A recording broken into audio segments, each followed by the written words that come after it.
the one pivotal moment was I remember we were in the living room, like me, my uncle, my auntie, my mom, like my family was just chilling watching TV. And Russell Peters came on. Right? And, Other people saying, "Oh, you can't do it. You're never gonna break through." Yeah, that's probably been like a huge tool for you to like really push yourself. Yeah, I mean, I've always definitely been like the black sheep of the family, and let's say you had like 5 minutes, like or teach us. Yeah, we got 5 minutes. 5 minutes. Teach us how to be funny. I'm gonna teach you how to be funny.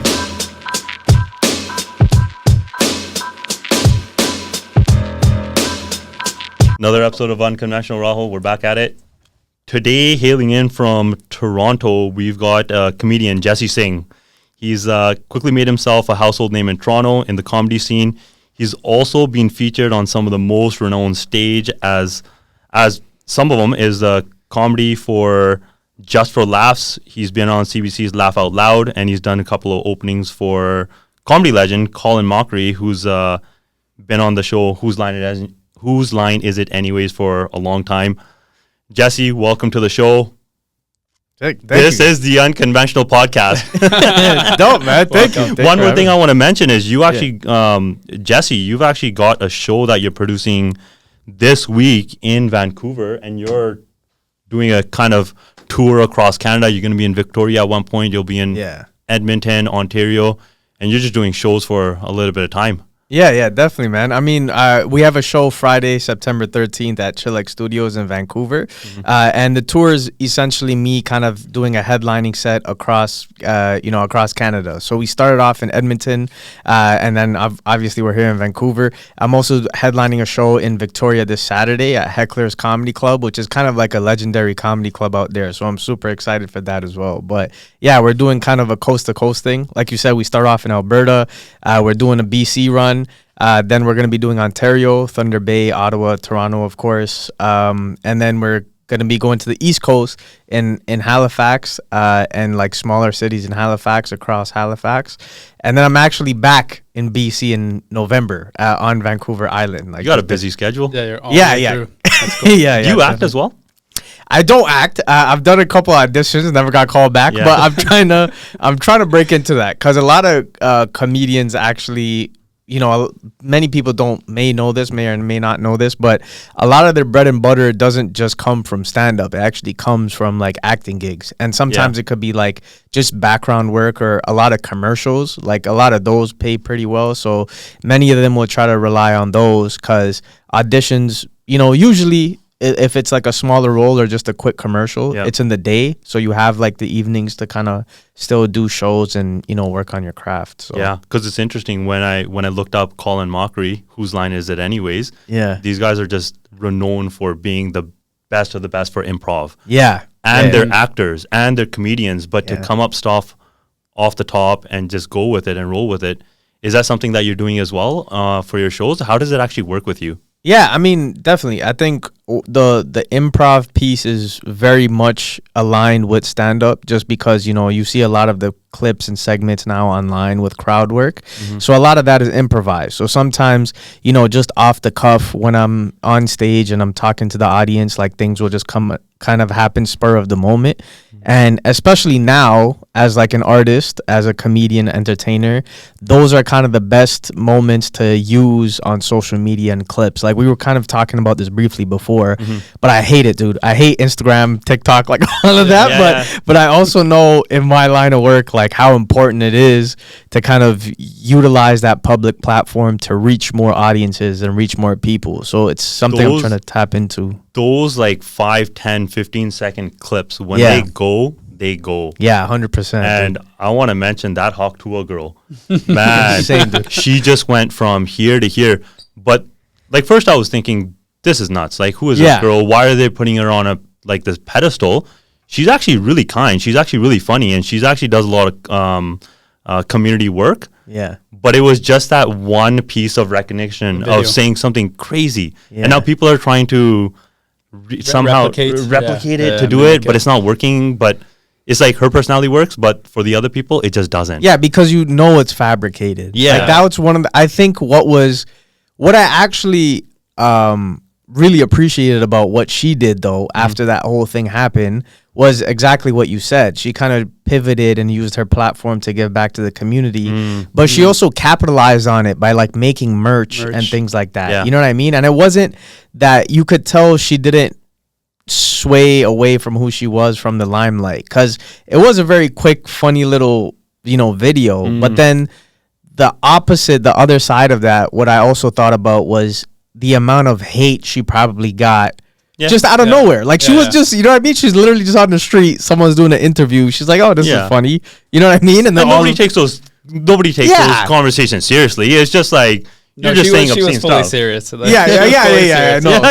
I'm just saying, Pookie's a lucky dude, bro. But that's cool, man. Yeah, that was really funny though. Does that ever bother you? Because like, I don't know, you've been working on your craft for some time. Yeah. And you get like this random person that says one funny thing, and you've been writing and preparing your show, your craft for years, and you get one person, 5 seconds, they say something, they blow up and make a career out of it. You know what? It's funny, like in certain circumstances I do when I see certain individuals, but for her in particular, I didn't like, to me, I thought it was funny. So I'm like, you know what I mean? I'm like, yeah, man, like that's cool. And it's cool that she got the recognition after just such a quick little clip of that happening. But I think what was very what I appreciated about that was that she acknowledged it. Like it wasn't like she took that and made it seem like she's this famous person. She's like, yo, I didn't expect none of this to happen. But I think sometimes what can become irritating is that when you put a lot of time and effort into, trying to perfect the craft or like, put together your sketches or reels, and then you finally feel like you struck gold and you kind of toss it out there and it's like it doesn't get the response it needed. Yeah. But then you see something stupid, like 5 seconds after, and you're like, million views. And I'm like, I don't get it, dude. But then I think that's where I also had to transition my mindset on how I tackle this thing. And I talked to a lot of my comedian friends about it too. And as cliche as it sounds, I think it really does come down to the aspect of like appreciating the journey rather than the destination itself. Yeah. Because my main goal about stand-up was always to just become better at comedy because I loved doing it, you know? And eventually the business side of things, and I think the opportunities will fall into place on its own accord because people will start to resonate with the authenticity that you put out. And I'd rather garner an audience from that than have to, pigeonhole myself into a certain archetype or character because then you get stuck there. Right. Did you ever have that at the very beginning where you were doing shows and it wasn't you? But you're still trying to figure yourself out? Yeah, 100%, dude. I mean, in the beginning, like, a lot of my influences came from, watching comedy on television. You know what I mean? When I was a kid. Some of my favorite comics were Dave Chappelle, Chris Rock, guys like that. And earlier on in my career, you can definitely see a lot of that influence playing a role. Like just my cadence, my voice would change. Like I suddenly had like a Brooklyn accent and I lived in Toronto. You know what I mean? You're like Italian for some reason. Yeah, just out of nowhere, So that definitely was something that earlier on I had to acknowledge and kind of pivot. But it took time to get here for sure. And I'm still learning. So how did you start though? Were you a class clown? 100%, dude. Yeah. Like it was performing. It's weird because like it's probably similar to a lot of comics you'll talk to, but I was actually a very introverted kid. I was very shy and I wasn't ever the outgoing person, but I was always the class clown. And like the thing was though, even though I was the class clown, my teachers loved me because like they even thought I was funny, but they're just like, yo, I can't let you act out like this. I gotta, you know what I mean? So I was in detention like every day.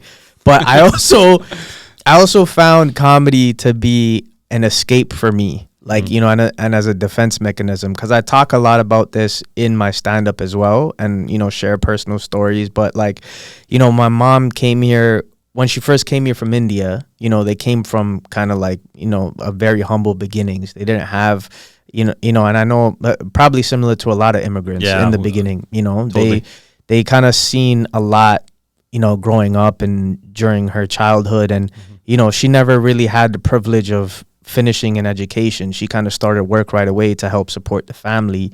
And then now all of a sudden she's in a brand new country raising 2 kids. And, my dad had split when I was about 8 years old. So she was a single mother taking care of 2 children. And, I was grateful enough to still be in a household with my uncle, because like it's very communal of us, you know what I mean? Like sometimes white people make fun of it all the time, but like that's why there's like 15 Indian people in one house, you know what I mean? It's just like, you don't leave no one behind type of thing. So that's kind of how it started. Like we were all in one house together. But I can always see the challenges she went through. But even with my dad being around in the house in the beginning, I have a very different relationship with him now, and I think I was able to get past a lot of the anger and thing that I held in the beginning. But comedy or humor and sense of humor during that time was a way for me to navigate kind of that household. Was it just to diffuse situations, or were you just trying to keep yourself happy? Both. Like I think a lot of it was I became really good at reading other people's emotions, like just from body language, facial expressions, because I knew if this person's upset, it's going to be bad for me, or if this person's angry.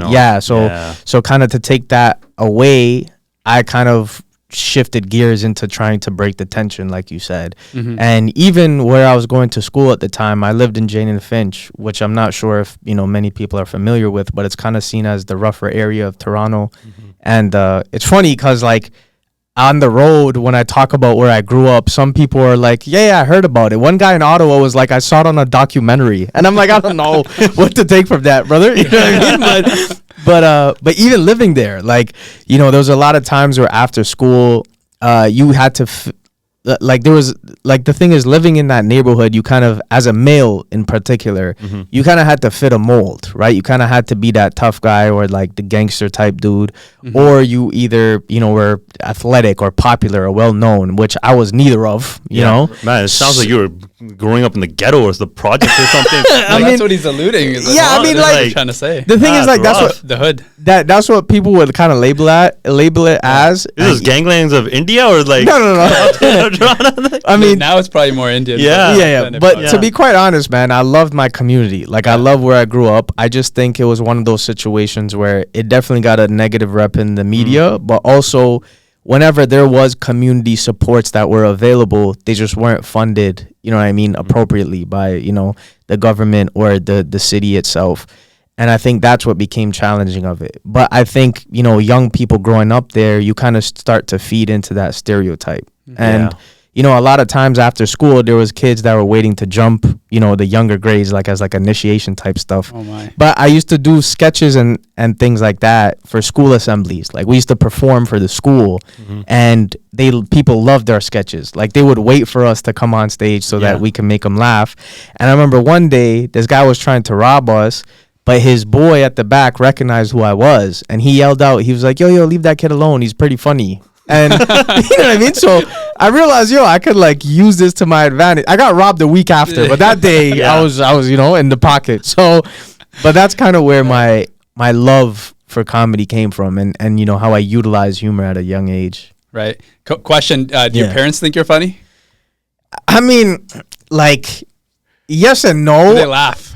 But not at my stand-up. I think they laugh when I just do dumb stuff, you know what I mean, in front of the house. And like, as a kid, that was my only way to really relate to them. Is like, they didn't really relate to the stories, but like, it was much more like physical humor, or I would just do dumb stuff that they found funny. Right. And even now, it's like, I know how to speak Punjabi, and I can understand it fluently, but I think being born here, it does sound like I was born here. Right. You know what I mean? Accent, yeah, exactly. So, and the sense of humor is completely different. Like, I can't form a joke in Punjabi because it's like the metaphors, the sense of humor is completely different from English. It's different. It's just it's not the same. Yeah, it's not the same, dude.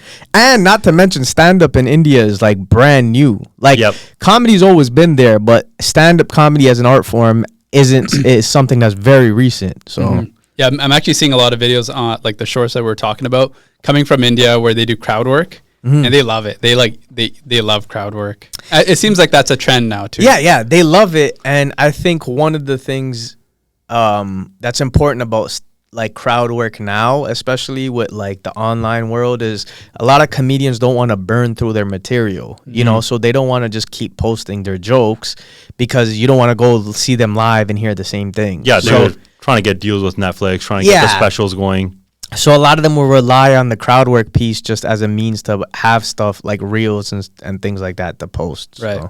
So I have a question going back to your childhood. So when you're young, a lot of times you're funny because you're goofy. Yeah. But then there's funny because what you're saying is funny. Yeah. Which one were you? Were you just goof or a bit of both? A bit of both. Okay. I think when it came time for like school and things like that, like the sketches we would make or the improv we would do, it was a bit of both. Like we were goofy, but it was also like learning comedic timing, which is something that I think I realized like while being on stage, and like figuring out what that looks like. And then over time, obviously you begin to like develop that skill in stand up in particular. But in the beginning, it was a bit of both. I think at home, I was more goofy, and at school, I was more of the guy that was like, the gift of gab. Because you had to know how to do that, especially now where like I'm working now. I guess we could transition to this later on in the episode, but like I'm also a youth worker by day. And I've been a youth worker for about 8 to 10 years now. So like I've been working with a lot of at-risk youth, so youth that are risk of homelessness or street homeless, addictions, mental health.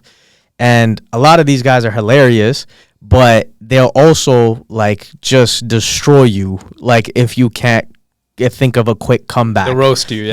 So that was one of the things that actually helped me build a relationship where they knew I could roast back. Right. So right. I think we will actually go into like the professional part now. I want to stay on the childhood a little bit longer. Yeah. What was that aha moment for you? Of when I wanted to try. When you're like, I'm actually going to do comedy. A lot of my friends later on in high school would encourage me to actually try it out, but I think prior to that, like when I realized I genuinely loved performing was, again, like I've always been a fan of stand-up, but the one pivotal moment was I remember we were in the living room, like me, my uncle, my auntie, my mom, like my family was just chilling watching TV, and Russell Peters came on. And, I know for a lot of Indian comics and brown comedians, he was like one of the main influential people. But I think a lot of that also had to do with the fact that this is someone that looked like me, sharing stories that I can relate to, but he was talking in English, and my family was laughing. So like seeing that portrayed on TV, that was the first time where I realized like, I'm like, yo, this is it's possible to make a living off of this. And, I remember seeing that and just like picturing myself being on stage and like telling jokes. And, that was, I think, kind of that what you described, like that one aha moment where I'm like, this is possible. But I think when I first started, everyone just kind of thought like, oh, why don't you just go viral on TikTok? Like it's like you just can. I can. Does he stop the show? Just go viral. Why don't you just call Russell Peters? I'm like, yeah, he's gonna definitely answer me, dude. You know what I mean? Sounds like something people would say. How much support were you getting from your family when you started? Because it's not a typical road for brown kids to go into comedy. I mean, even the youth work thing, they still kind of like looked at me weird about it. Like, that's a fulfilling job, though. Yeah, not to them. You know what I mean? That's Shiva's fulfilling. They're gonna be like, that doesn't pay bills. You know what I mean? You know what I mean? But I think with comedy, no, that I definitely they kind of thought I was crazy, obviously. But I also understood why. Like, like I said, the challenges my parents faced, like even my dad, right? Like, having to live through 1984 and all of those things, like having to see all of that come to Canada, like, there was a lot of trauma that they experienced. So to them in the beginning, like even from my mom, getting an education wasn't just a means of status. It was like survival, right? Because she understood how difficult it was to like have to struggle to earn a living without that, So I think to her and to many of like, my family coming here, they saw a career as a means or education as a means, as a way out, right. So like for me to say, I want to pursue my passion, it's something foreign to them because all they knew was, having to get your physical needs met. You need shelter, food, access to water. And how are you going to do that? By pursuing a quote unquote passion or being a comedian. That's not possible. But a lot of people in our community are kind of dealing with that. Yeah. And we were talking about this yesterday. A lot of students, a lot of young families that are coming here. Yeah. And the cost of living going up. So with that being said, your family is supported. What was your first gig Like when were you just like, okay, I'm gonna go stage. I've got all this material. What was that like? And kind of how old were you when you did it? I was 17. Yeah, 17 going on to 18. Are you even allowed to be in a club at that age when they're serving alcohol? I mean, like, there's loopholes. Made an exception. Yeah, I mean, I'm like, no, not even that. It's like I'm on the show, so it's kind of like we can't necessarily kick him out because he's a performer. But yeah, I was, like I said, my friends were kind of encouraging me for a while to kind of try it out. And at the time, I was doing like an apprenticeship or an internship at my brother's office. And this is the first time I had ever worked an office job. And I was miserable, dude. Like, I hated every second. The money was pretty good, but I just hated every second of it. I couldn't do it.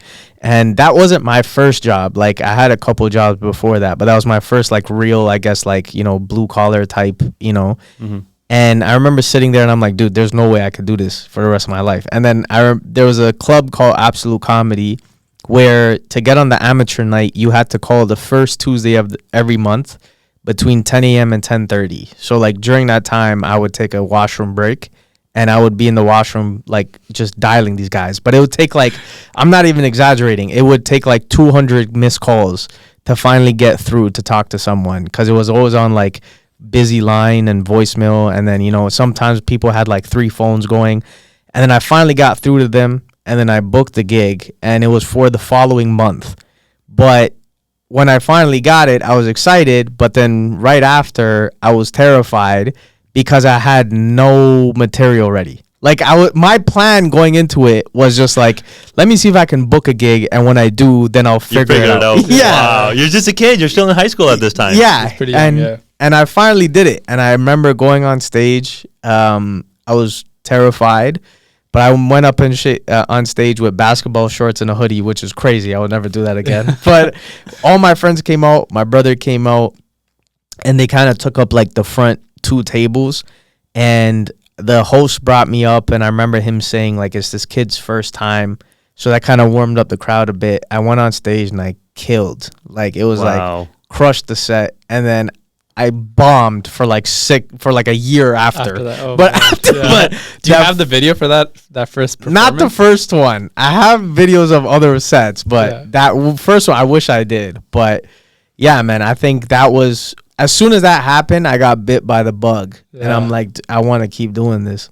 Yeah. So have you ever gone on stage and like no one's laughed at your joke? Yeah, 100%. I mean, that first year was kind of just that. Like it was very much trying to figure stuff out, and like it was obviously discouraging and disheartening when that happens because you start to question, is this really worth it? Me, yeah. But I think what kept me going back was like I would think of new jokes or new material, new stories, and I'm like, let me see if this works.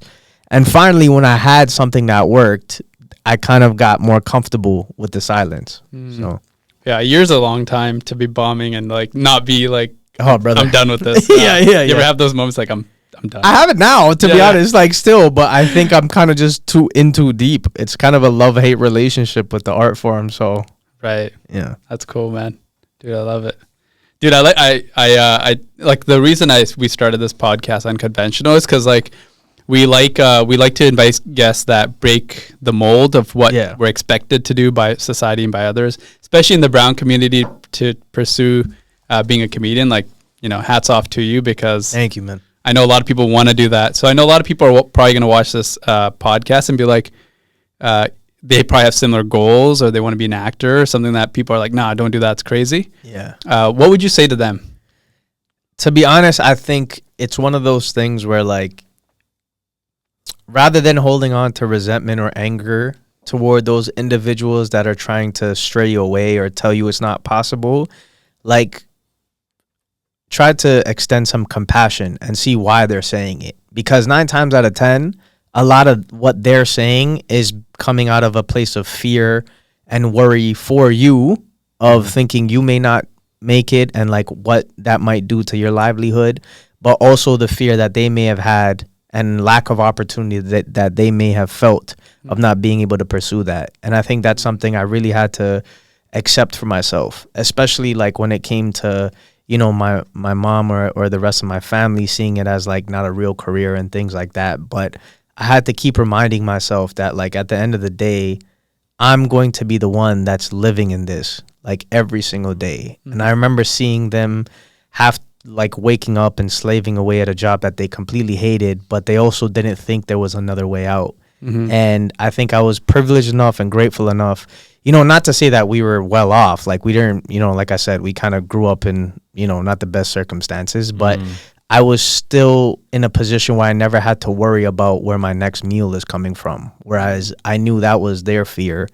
And because I was put in that position, I almost felt like I was doing, you know, myself a disservice, but everyone else around me a disservice to pursue something that I wasn't put in a position to pursue. You know, I think if someone has the talent or a drive or a passion to pursue an art form, whether it be music, dance, whatever it is, you kind of do a disservice to other people from not pursuing that. Because imagine Russell Peters thought, you know what I mean, this is not possible, I'm not going to do it. I would have never saw him in my living room and thought it was possible. Yeah. So I think you owe it to other people as well as yourself to make something of that. For sure. Yeah. And I'm sure a lot of that was motivation, right? Other people saying, oh, you can't do it, you're never going to break through. That's probably been like a huge tool for you to like really push yourself. Yeah, I mean, I've always definitely been like the black sheep of the family. And it's weird because this is something I'm trying to work on right now because I'm aware of it. I've always had like a bad tendency of like people pleasing. And I think that's also a cultural thing too. You know what I mean? Where you feel like you got to like cater to everyone else's needs and you forget your own because that's what dictates you as being a quote unquote good person, you know? So I had to really unlearn a lot of that, but also find a healthy balance. You know what I mean? It's not that you become conceited and you're like, I don't, you know, care about anyone else but me, but also what that looks like. How do I put my needs first and understand that it's not selfish of me to do that? Right. But the career aspect of things was always a non-negotiable. Like that was always one area of my life, even though I had those tendencies where I was like, I'm not gonna sacrifice my livelihood to fit this mold. You know, I'll do everything else, but just not this. Right. Yeah. That's cool. Now that you started touring, what's the difference between just touring and producing? Like, what kind of efforts are you putting into produce a show? Yeah, I mean, it's scary. And is that common for comedians to produce their own shows, or are they just going to... I mean, when you start building a bigger name for yourself as like a touring headliner, you kind of have other agents or managers that will book everything for you. They'll be the ones to like connect with venues, set up accommodations, your travel, logistics, all of that. Like that's kind of put on them. But like for myself, who's kind of doing everything independently, all of that falls on me. And a lot of it is learn as you go and learn from other people's mistakes. So talking to other comedians that have done similar tours like this or, you know, gone coast to coast and trying to feel out what worked for them and what didn't, and then trying to apply that to my own shows. And like I said, sometimes it's way like a lot. People see like that's the weird thing about social media is that people see the success of what you have, but they never saw the failures it took to get there. Like I've suffered a huge amount of financial loss in this whole thing. Yeah. But I think, and I was talking to my friend about this actually last night because I was feeling kind of, you know, overwhelmed with everything that was going on. And I think the perspective he put it is perfect, you know, and this is something I said earlier on is that it's only a loss if you see it as a loss because every loss can also constitute as a lesson. You know, and then he said, this is something you've learned now. It's your first time doing a run like this. So the second time or the next time you come and you take another crack at it, you already know what not to do. You know what worked, and you're going to align yourself with that. And I think that's also what was a blessing with having a career in the, like my actual, you know, my day job. You know, I know a lot of people say when you're pursuing a passion, you have to be all in. And I am definitely all in. And I love both of the things that I do. I love the youth work aspect. I love the comedy. But I also am aware that without my actual job, I wouldn't have been able to invest as much as I did in my passion, you know? So I needed both. And also, I honestly think you need to fill your time more than just writing jokes all the time. Yeah. Because there's life experiences. Like just a couple things you said in the beginning of the show, I was thinking this is hilarious, right? Yeah. But you can't get that without living life. And Absolutely, then the other thing I want to just mention is good for you for sticking to it, because it's the equivalent of going to school and spending money and getting your degree. Yeah. You're actually doing it that way, but in a different way with your craft, for talking to other comedians, talking to different studios, doing the shows live. It's the same thing as me taking a course, preparing a presentation, and then giving the report at the end of the semester. Yeah. But you're doing it Same thing, like in the real world. In the real world. Bro, that was a great. I might just say that to my mom, be like, technically, I did get a degree, but I made it myself. You know, what I mean? And the validation is from, and the validation is from the crowd and the laughs. Yeah, and then the love and support. Like ticket sales, obviously, the more they go up, you realize like you're getting validated for the time and effort that you're putting in. 100%. Eventually, like, would the goal for you to just transition from? I know you wanted to like talk about acting, like I was asking about acting. Is the eventual goal that maybe there's like a studio executive at one of these like clubs that sees you and says, "Oh man, we got a role for you"? Yeah, I mean, I think the goal was always to. The thing is, like, I would love for something like that to happen. Like, I would love to get like some kind of management agents involved, because that would make things a lot easier. It takes a lot of pressure off of you, because then all I have to focus on is the art itself and comedy itself. But I think going back to what I was saying earlier was, I think all of those things come in its own accord once you're able to perfect what it is that you're doing. Because in the beginning, you know, I wanted to get on Just for Laughs. I wanted to get on CBC. I wanted to get to a point where I was headlining all these clubs across the country. And I finally did it. Yeah. But when I finally did it, I also realized how artificial these things were. They're not tangible. You know, it's like, okay, I did Just for Laughs. That was cool. And like, I can use it as a credit, and I can let other people know I can get on bigger shows. But at the end of the day, it's my comedy that matters the most. Is this something that I'm being genuine with on stage? And is the audience that's being attracted to it, like, are they resonating with what I'm talking about, or are they just here for the character or this name or this public figure? Because I also see this, and I'm not saying this is good or bad, but I see a huge ton of like influencers and, you know, comedians and entertainers on social media, TikTok, who have like 100,000 of views or 1 million views. And now they're transitioning into live performance. And is, you know, to put it frankly, it's not good. Like, it doesn't translate well. Doesn't work, you know, it doesn't translate, because you're trying to do what you did in the video on stage, but people don't care. Because to them, it's like, oh, I got to see so-and-so live. I got to see this person live. And you know, if that's what you want, that's beautiful, because in a business aspect, you're probably making a great living. You can actually make some money.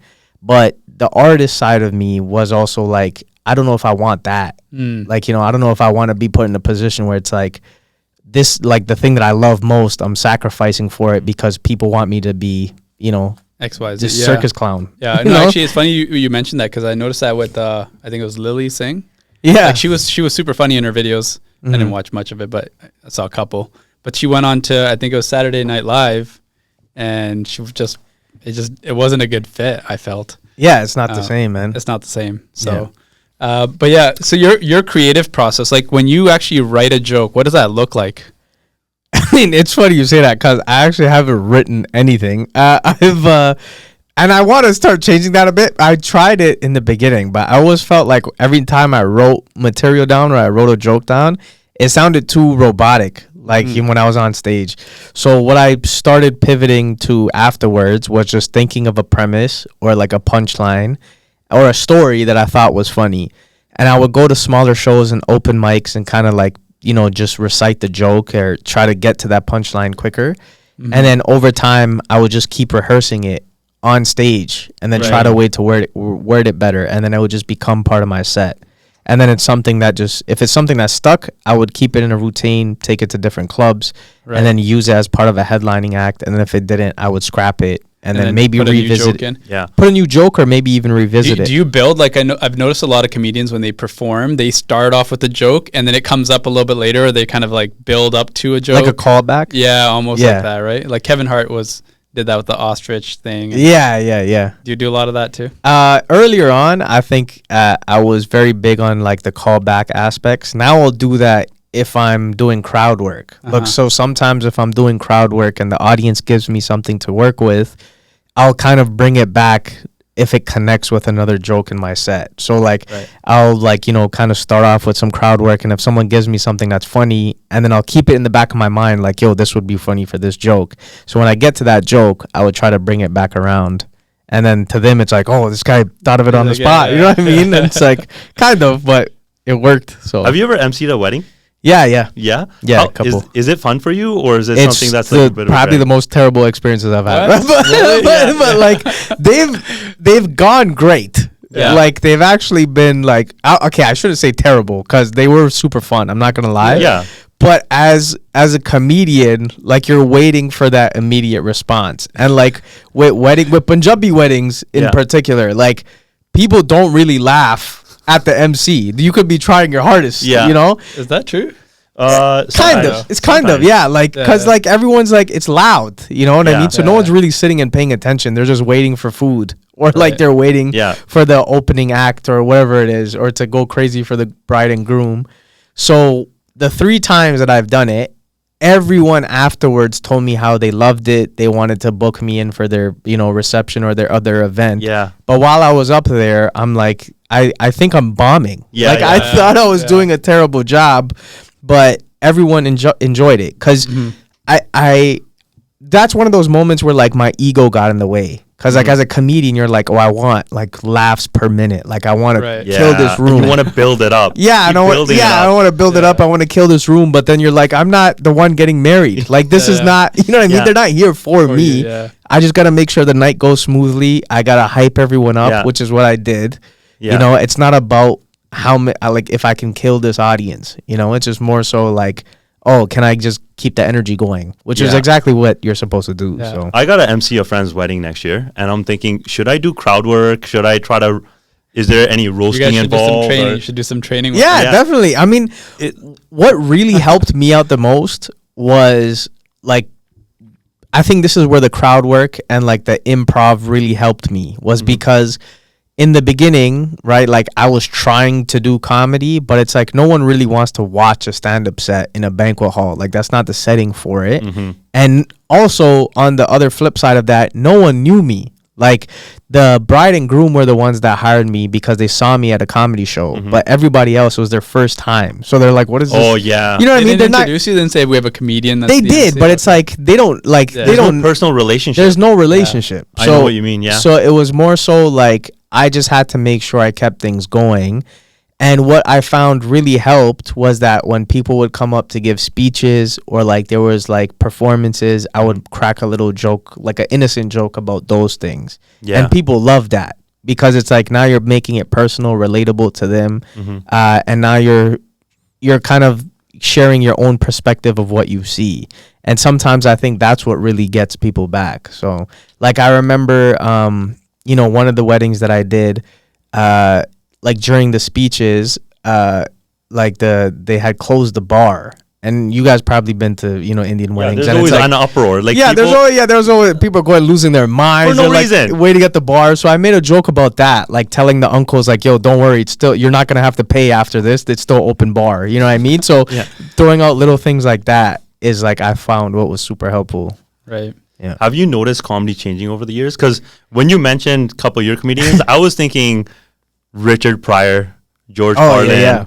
I was thinking Eddie Murphy. Yeah, just stuff that was just unhinged. Yeah, off the They would say some crazy stuff, man. Dave Chappelle was. Dave Chappelle was I was also thinking when you mentioned Dave Chappelle at the beginning, I was thinking of some of his jokes. Yeah, but do you think comedy is starting to get a little bit safer now, just because of how society is shifting their idea about like the relationship with other people? And yeah, I think there definitely was a period of time where, you know, the pendulum had shifted to like an extreme, right? Like I think there was a moment in time where, you know, people understood that it was stand up, and you know, that's kind of like the place where you're allowed to break the barrier. However, in the same breath, I also know there's some people that use that as an excuse to just say the most outlandish stuff. Especially if you ever go to a comedy mic, you're going to hear the craziest things, you know, because people are testing out material.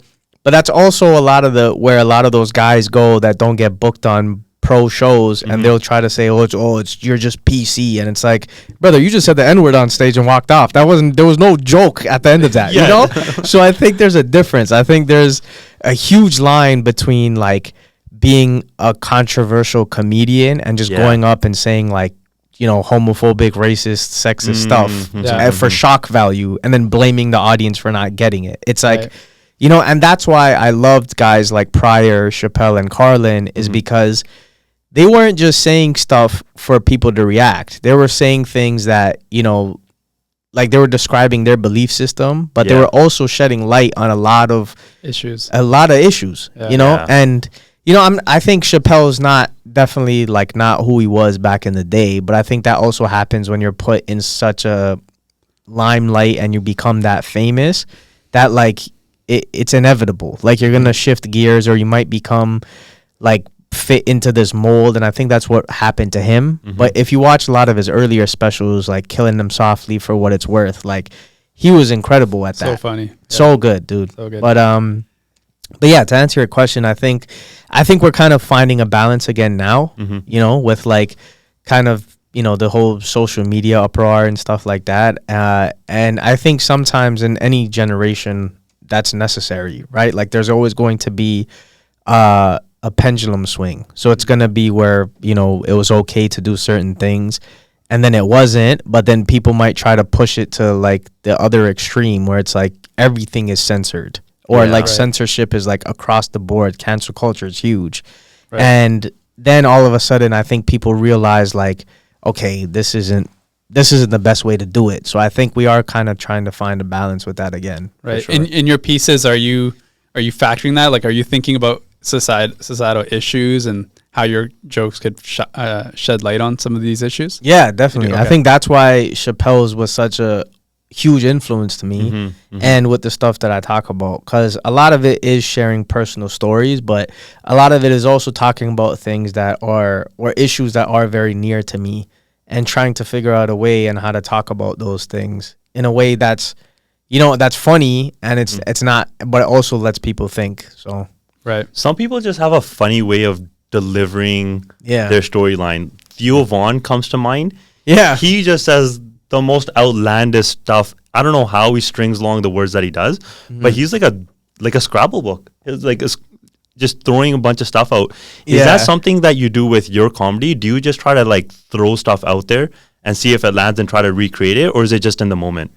I think it's both. Like with the smaller shows and the open mics, that's where you're kind of testing stuff out. Like I even myself, like I've gone to a lot of smaller shows or open mics and said stuff where I'm like, all right, that I definitely never saying that again. But you know, but I think that's also part of the experimentation process. But even now, there's a lot of my jokes where people might pull back, you know, and then like might feel like it's offensive just for the sake of feeling offended. And those are the things I don't understand. Yeah. Like there's a story where I talk about, you know, you guys might see it on Friday, but there's a story where I talk about working in a daycare center for kids who have special needs and like my experiences through all of that. But I also make mention to the fact of like how they can also like be jerks. Like, you know what I mean? Like just because they're kids doesn't mean they can't be assholes. You know what I mean?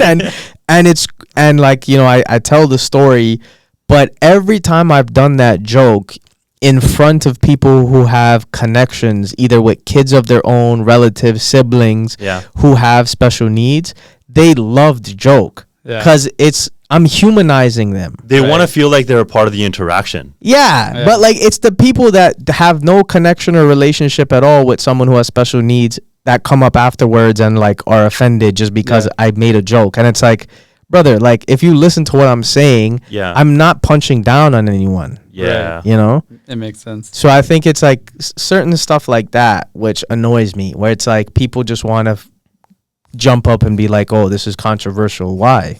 What did I really say? You know? Right. How different are your sets when you're traveling from city to city? That's a really good question. I think with Alberta, I felt more comfortable with kind of going all out because it was like a lot more conservative, you know what I mean, in Edmonton and stuff like that. In Vancouver, I'm kind of like, I'm going to kind of play it by ear, test the water, see what people are into and whatnot. Yeah. And also, I think there's certain things like I've learned along the way, like of like things that are specific to certain cities and even sensitive to certain cities. Mm-hmm. So, and it's something that I'm still learning. But you know, for instance, like Toronto, depending on the room that I'm in, I know that they'll be open to some of the more darker and edgier stuff. Mm-hmm. And then certain parts of Toronto, I wouldn't be able to get away with some of those things. So, yeah. Well, you got to bring it here in Vancouver. Cause we're going to be there. So for sure, bro. I mean, you know, God willing. Are you going to talk about Surrey at all? Surrey? You heard about Surrey. You don't know about Surrey? Oh, yeah. Surrey, like Surrey, Brampton. Yeah, definitely. Immigration. Yeah. I got some stuff. You got some stuff there? Yeah. So, you know what I realize is a lot of comedians, they're trying to keep up with a lot of political changes as well, and seeing how that is kind of changing and influencing the people. Like right now, I guess tonight it's there's a debate with Donald Trump and Kamala Harris. Do you follow any of the stuff that's happening in the States? Not really. I've only really watched the debates just to see what he says. Like I just like, you know, I'm not, aside from all the doesn't he have the best material? Buddy, he's so funny. Donald Trump is hilarious. I feel like he's a comedian on steroids. Yeah, despite the political stuff, I genuinely think he's like actually really funny. You know what I mean? And which is kind of, I guess. Do you think he's trying to be funny, or do you think he's just hilarious? No, I think he's just like, I think he genuinely is just that guy. Yeah. You know?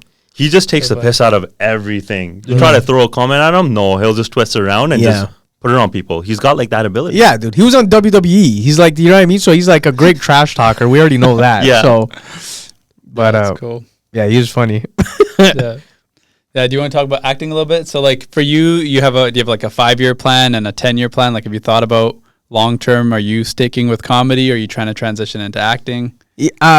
Like in terms of acting as a whole, like I didn't foresee myself doing like bigger roles, but obviously it's not something that I'm absent to.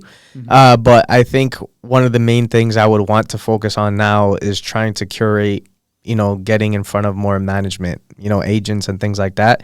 And then slowly working my way up to more commercials, maybe more background in acting work. And then kind of seeing where things lead from there. Because from a lot of people that I've spoken to, like I actually did create a short film, but it's very like Toronto niche. It's like Toronto man's type humor, which I don't know if I guess the equivalent to be like a Surrey man's here. Do you guys have that? Yeah. Of course. There's plenty. You know the type. The archetype is there. Yeah, exactly. So it's just kind of the short film is just an exaggeration of that archetype. And like, you know, I remember working with, you know, my friend Henry, who's also like a freelance director, but he also does like a lot of TV show films and stuff like that.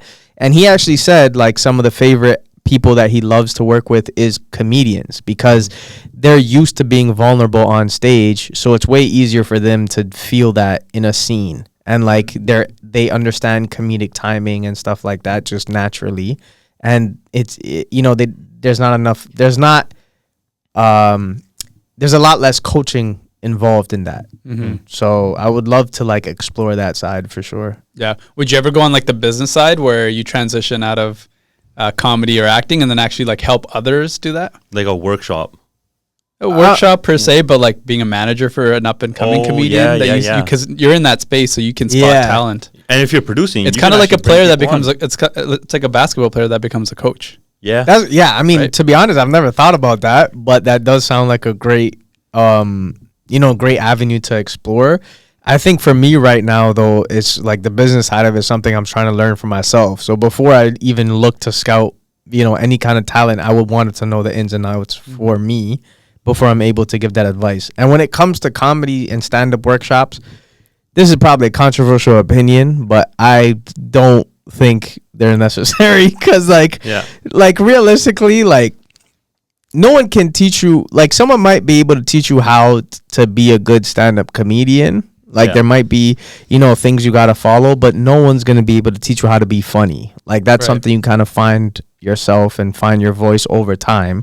And for anything, like when it comes to like comedy related, you just have to do it. Like there's no way of like trying to prep you can prep as much as you want for your first time on stage, but unless you get on stage for the first time, you're never going to get better. Like, you're never going to figure out your flaws or your mistakes or what works and what doesn't. Like, you just you literally just have to get on there. Right. Has anyone ever stolen one of your jokes? Has that happened? Do you guys, do the comedians have beef or what? Is that? There's, brother, there's plenty of beef, which is like, to me, doesn't make sense because it's like we're such a small scene. But yeah, I mean, there's plenty of beef that happens. And for myself in particular, people have taken premises, but not necessarily the full joke. And I think a lot of that has to do with the fact that they are experiences that are personal to me. So it's like, it wouldn't even really make it. It wouldn't even really make sense for them to take it. They wouldn't be able to talk about it. But I've seen it happen multiple times, and it is something that still does happen, unfortunately. And when it does, you know, sometimes they blow up pretty bad, but sometimes it could, like, honestly, the other aspect of it is, if it ever were to happen to me, I think the first thing I would try to question is, was this even a good joke? Like, is it something that's hacky that I just didn't like anyways? Like, based off of that, it'll be like how upset I actually want to get about it. And the other part of it is that, like, could it just be parallel thinking? Because that also happens a lot. Like, stand-up in North America has been around for so long. And every subject has been talked about. Like, that's true. There are hundreds of comedians have a joke about Donald Trump. But their angle might be specific to them, or might be, you know, original to their act.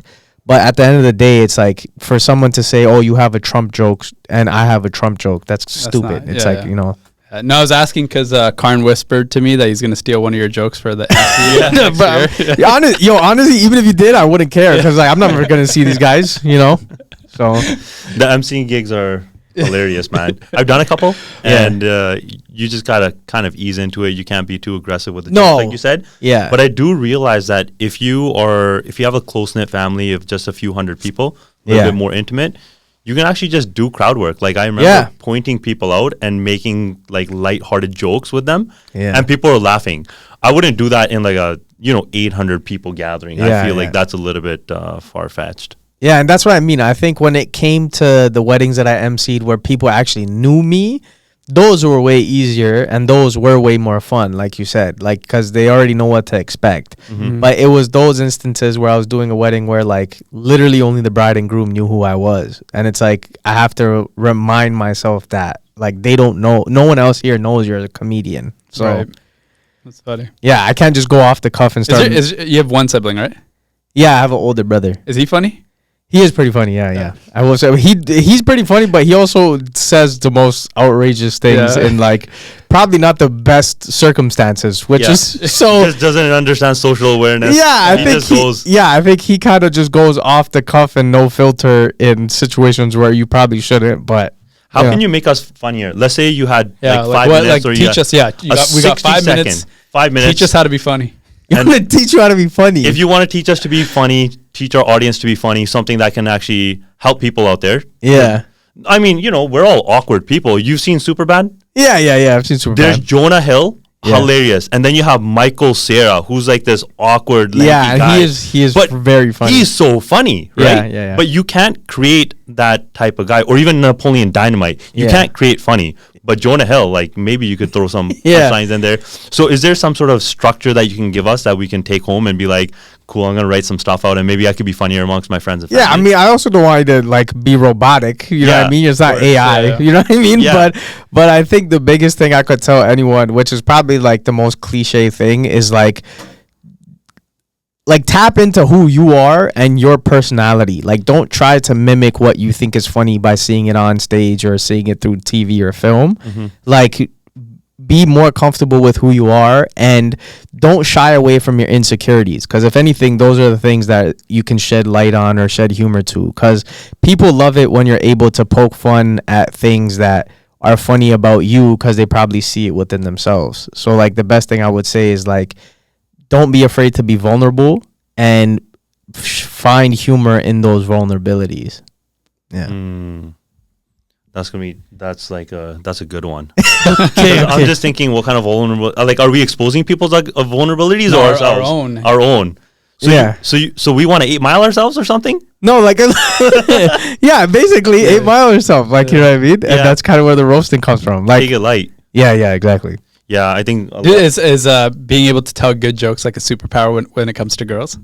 Hell yeah, dude. Yeah. Like I'm in a very happy relationship now. Shout out to my girl before she sees this clip. But if I had to give any advice for that, honestly, cause dude, I can only imagine what it feels like being like a single girl in a bar and having like 5-10 guys come up to you and saying the same corny ass thing. You know what I mean? So I think as a comedian, like being able to go in there and like instantly make someone laugh already breaks the tension, you know?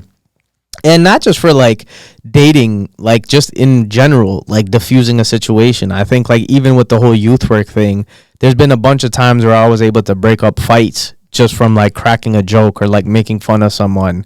Or like literally like, you know, sometimes I'll see a fight about to break out and I'm like, you really think you could take him? Like, you know what I mean? Like just kind of poking fun at that. You know what it does? It actually confuses people in the situation of what they're supposed to do. 100%. Because now they're just getting called out. Think about what they're doing. Yeah, 100%. So for all the bachelors, is it like a funny pickup line or something that you had back in the day and now we can't?